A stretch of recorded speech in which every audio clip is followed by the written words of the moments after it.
Hey everyone, thanks for your support in 2024. We have a lot of cool stuff coming in 2025, and here are some of the things you can look forward to as we move into next year. In the lead up to The Mandalorian and Grogu in 2026, we'll be starting a full series rewatch of both The Mandalorian and The Book of Boba Fett on exploring hyperspace lanes beginning in October. You can also expect a rewatch of Andor, and we will have reviews of every episode of Andor and the rest of the Skeleton Crew as those come out. Josie will be returning as we continue to rank every Star Wars thing released ever. Reviews of every episode of every Marvel Disney Plus show, including Your Friendly Neighborhood Spider-Man, The Eyes of Wakanda, Wonder Man, Ironheart, Daredevil Born Again, and Marvel Zombies, the day after each episode releases, will be available on Beware of Spoilers. We'll be having special event podcasts on 30-minute reviews for the Academy Awards, our 2024 year in review in early January, ranking all of Phase 5 of the MCU after Fantastic Four First Steps comes out, and our 10th anniversary special. Once we complete our rankings of all the Pokemon games on the backlog files, we'll be moving on to Kingdom Hearts and Final Fantasy. Over on the YouTube channel, you can join in for playthroughs of Mario & Luigi Superstar Saga, Pokemon White, Pokemon Mystery Dungeon Blue Rescue Team, Kingdom Hearts Chain of Memories, Kingdom Hearts Recoded, Mario Golf Toadstool Tour, Sonic Adventure 2, LEGO Racers 2, LEGO Star Wars The Complete Saga, and SpongeBob SquarePants Battle for Bikini Bottom. Want to keep on top of all the new things we have coming? Subscribe at mwpnews.com, subscribe on YouTube at youtube.com/@mwpnews, or subscribe to Beware of Spoilers, 30-minute reviews, exploring hyperspace lanes, and the backlog files on Spotify or wherever you get your podcasts. Again, thank you for your support.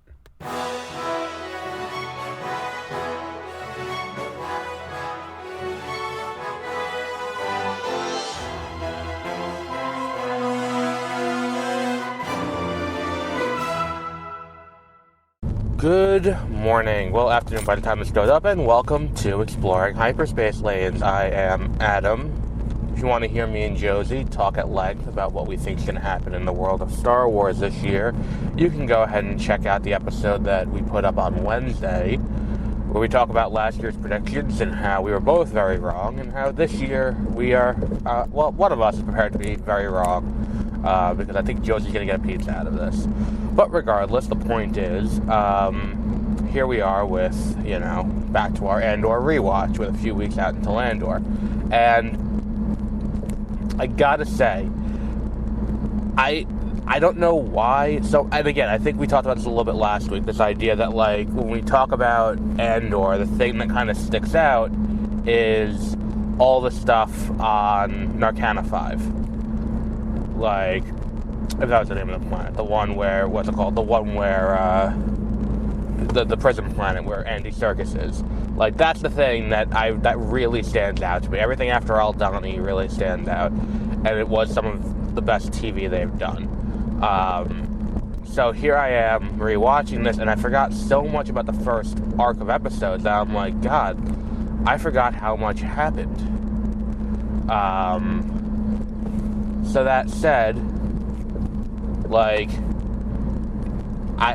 I think they did a pretty good job with these first few episodes, even if I don't remember them as nicely as I would like to. So, what are we talking about here? Oh, that's why it's on. No, it's... What the fuck? My back windshield wipers have been fucking up lately. It just turns on its own, and it just stays on. I don't know why that is. I look like a lunatic because it's not raining out. But regardless, the point is, like, this first batch of episodes does a really great job of kind of laying out what this, what kind of world this is. And I think that that's something that's kind of important for the height of the Empire. We don't really have anything that really lays out just what kind of bureaucratic authoritarian system this is. And they do a good job of laying it out in this show. Because at the end of the day, that's what this is all about. What's going on in the world of, the Empire on a day-to-day basis that's causing them, that allows them to be authoritarian. What does that authoritarianism look like in this world? And I think they do a good job of kind of laying it out and establishing how all that works. this episode's kind of short. It doesn't really do a ton. It's kind of like a bridge episode, because I seem to recall, if I remember correctly, the first 3 episodes were all released together, and maybe that is why I don't remember this episode specifically. It's I kind of watched them in one blob, and I was like, okay, so the entire first batch is out, and then we will, we after that, it's week to week. So, like, all of this kind of blurs together. So, like, here we get the arrival of Stellan Skarsgård, whose character name I'm forgetting. We'll get to it next week when they formally introduce him. He comes to Ferrix, and he's here to buy that thing, the Imperial decryptor key or whatever it is, that has never been used or reported stolen, because he works for the Rebellion. And that is what this whole thing is kind of him, getting ready for. Oh, I see what I did. There we go. Okay, maybe not. No, it's just constantly going. There we go. Now I got it off. Alright. That was annoying me. I figured out what it is. I hit the button on accident. We're good now. So, regardless, the point is, and the reason why this is such an issue was on my old car, I didn't have a rear windshield wiper. On either of my old cars, I didn't have a rear windshield wiper because it was a hatchback, not a trunk. So it's a little bit different now. But the point is, like, what's it called? I think that the thing with this show, like with this whole thing, is that this is kind of a bridge episode. It's laying a lot of the groundwork for the end of this arc. Episode 3 is kind of the end of this arc. It is him getting off of Ferrix after committing these 2 murders and kind of trying to establish what it is that we are, what it is that he will be, going out to do from here, and how he begrudgingly becomes part of the resistance, or the rebellion, in the early days of the rebellion. It's an interesting look at all of that, because I think that's one of the things that this episode does really well, and I think this whole arc does very well, is Andor has a ticking clock on him. He knows that they're coming for him. He knows that the Empire is coming, or the corporation who runs the area is coming for him, and to that end, he's got to get off this planet quickly before they close in. He doesn't know when it's going to happen, but he knows it's going to happen. And to an extent, he's kind of wrong, because if not for the fact that Cyril Karn is like, we got to make this the most important thing that we deal with, if not for that, then, no one's looking for this. And that's kind of the thing that is the most important thing to keep in mind about this whole show. Especially as we move into kind of this new era, in reality. The thing the show really tries to hit home, and really tries to, the point it's trying to make is, these massive bureaucracies are built to sustain themselves, and to that end, no one wants to bring bad news higher, or deal with anything like that. So, to that end, you have all these characters who are like, yeah, they were doing something they shouldn't. Like, the guy who's kind of running the security sector is like, yeah, they were doing something they really shouldn't have been doing. They were at a brothel, they were drinking, they were off planet, which they shouldn't have been. So, like, what are we going to do? Like, we got to sit here and investigate? No, we'll just, we'll say it was an accident and move on. And Cyril sees this as something a lot bigger and more important.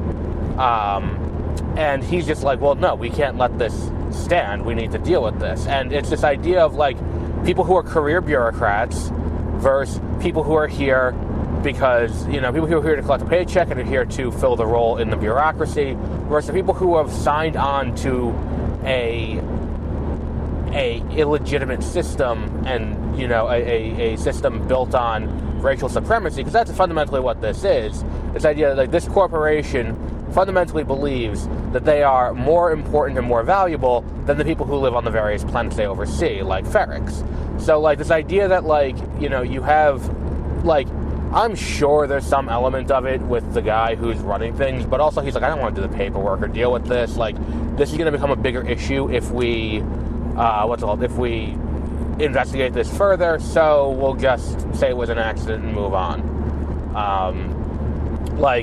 They don't want to do more work than they have to, yet you have the young, the zealous, the guy who's here because he wants to, and all of that, and then he's just like, I'm here to make a difference, and the difference I'm going to make is we're going to oppress these people even better. And that's why you get this scene with this other guy who's like, yeah, we got to go and do this. And again, my memory of this is a little faulty. I seem to recall that the other guy maybe he's setting him up. I don't remember, but I don't remember fully what happened with that. I remember Cyril gets exiled, and then they get him another job.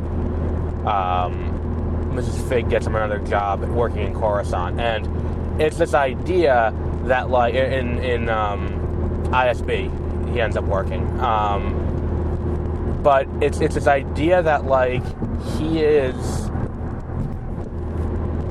he sees this, and he sees it as a bigger issue, and I don't think he sees it as, like, he sees it as, like, this is the beginning of the threat to the dominance of the Empire. We need to stop this. If we let these small things go, the bigger things will also start to happen more and more, and if that happens, all chaos will reign, and the Empire will fall. And that's, and that's his belief. So this idea that, like, he's sitting there and he's like, well, we got to do X, Y, and Z to kind of keep track of, what's going on, like, it's a very interesting way to tell this story, which is fundamentally the story of fascism and how fascism functionally works. It's a blueprint, in a way, to be like, this is what happens in a fascist society that allows it to maintain the structures of oppression. And this is how you get cracks in that foundation. And that's what this show does very well. Where it is the story of this guy who's kind of navigating through this, but at the same time, it's like, Cassian Andor may be the main character, but he's kind of just navigating through this. He's not someone who's like, he's just someone who gets caught up in all of this. And I think that's really what makes his introduction in this show so good. This idea that, like, he didn't set out to kill these two guys to be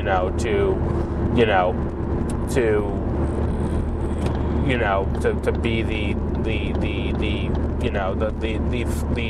spark that ignites. I said the like 15 times.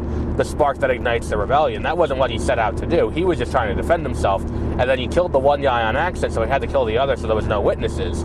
Like, it's an interesting thing that it's like, it's these small things, and then all of these other little things all around them stack up. And as all these little things all around them stack up, it's setting up the dominoes to fall. Once the first one falls, all the rest of them fall, and then we see what happens. Like, everything's getting lined up in this show for everything that comes down the line to start to fall apart for the Empire. And that's a really important message to send. It's like, look, it may not seem like a lot, but small acts of resistance have a big impact. And that's what the whole thing is. And I think that's what this does very well. So, like, this episode being this thing where it's like, we're really starting to see the cracks within what's going on Ferrix. This idea that, like, not just what's going on there, but, like, we're setting up that Bix is going to be betrayed by the guy she's fucking, and, like, fuck him for that. But, like, that's one thing, and then, like, he's trying to get off planet, and there's this whole robust kind of, thing, and it's like, look, they're outsourcing the surveillance to an outside company. The outside company's half-assing it, so there's a robust black market on Ferrix for transporting people and getting weapons onto and off the planet. And, this guy has a stolen Imperial decryptor key, or whatever the hell it's called. And he's going to sell it to this other guy who gets to the planet and no one knows. And it's like, What, you think there's no air traffic controller for the Empire who can be like, hey, look what's going on here? Maybe Doge got to the air traffic controller of the Empire too. Who knows? Who can say? But like this whole thing is kind of like this idea that like, you know, we need to. Looking at this episode, it's kind of like, you know, we're this is all set up for the next part in a way that I think that like the other ones are more subtle about it. This might be the weakest episode of the show.